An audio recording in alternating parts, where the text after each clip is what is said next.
पावसाची परिस्थिती काय आता आपल्या सगळ्यांना माहिती आहे की पाऊस हा मुंबई या परिसरामध्ये ज्यादा पडतोय.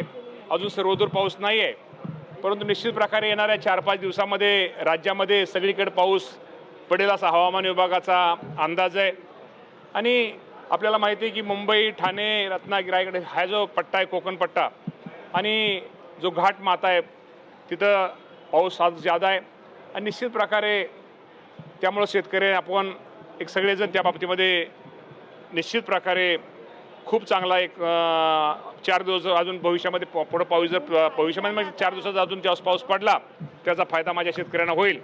अजून राज्यात गेल्या वर्षीचा जर विचार केला तर आत्तापर्यंत साधारणतः 25% पेरण्या जे एकूण क्षेत्राचे या खरीपाच्या राज्यामध्ये झालेले आहेत. आणि अजूनही एक 4-5 दिवसामध्ये पाऊस जास्त पडल्यानंतर हे प्रमाण हे नक्की वाढेल. आणि अजूनही पाऊस पडला पाहिजे, ज्यादा पाऊस पडला पाहिजे. अजूनही ग्रामीण भागामध्ये अजून पाऊस काही ठिकाणी पडलेला नाही आहे. विशेषतः अमरावती भागामध्ये, मुंबई भागामध्ये काही ठिकाणी माझ्याकडे आकडेवारी आहे की साधारणतः आपण जर विचार केला तर हा पाऊस अमरावतीमध्ये सगळ्यात आता राज्यामध्ये पाऊस जास्त आहे. आणि सगळ्यात पाऊस नाशिक व पुणे विभागात सरासरीच्या 50%पेक्षा सुद्धा पाऊस कमी झालेला आहे. आणि आता कोकण, विदर्भात पाऊस जोरात पडत आहे. आणि माझा हवामान विभागाचा अंदाज जर पाहता येणाऱ्या 3-4 दिवसामध्ये हा पाऊस राज्यामध्ये सगळीकडे जाईल हा सगळ्यांचा अंदाज आहे. आणि खतांचे दर मी तुम्हाला माहिती आहे की युरिया, DAPचे रेट तर वाढू शकत नाही, कारण का त्याला सरकार ही सबसिडी देते. आणि त्यामुळे निश्चित प्रकारे या बाबतीमध्ये खताच्या बाबतीमध्ये शेवटी युद्धाचा ती आपल्याला माहिती आहे परिणाम आता युद्धाचं ते संपलेलं आहे.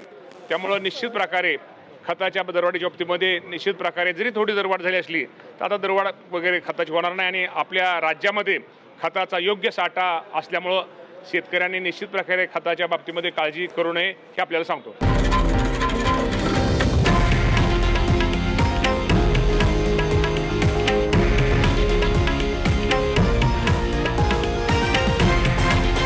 हे आहे देशातील नंबर 1 न्यूज नेटवर्क आणि आपण पाहत आहात TV9 मराठी, एकमेव.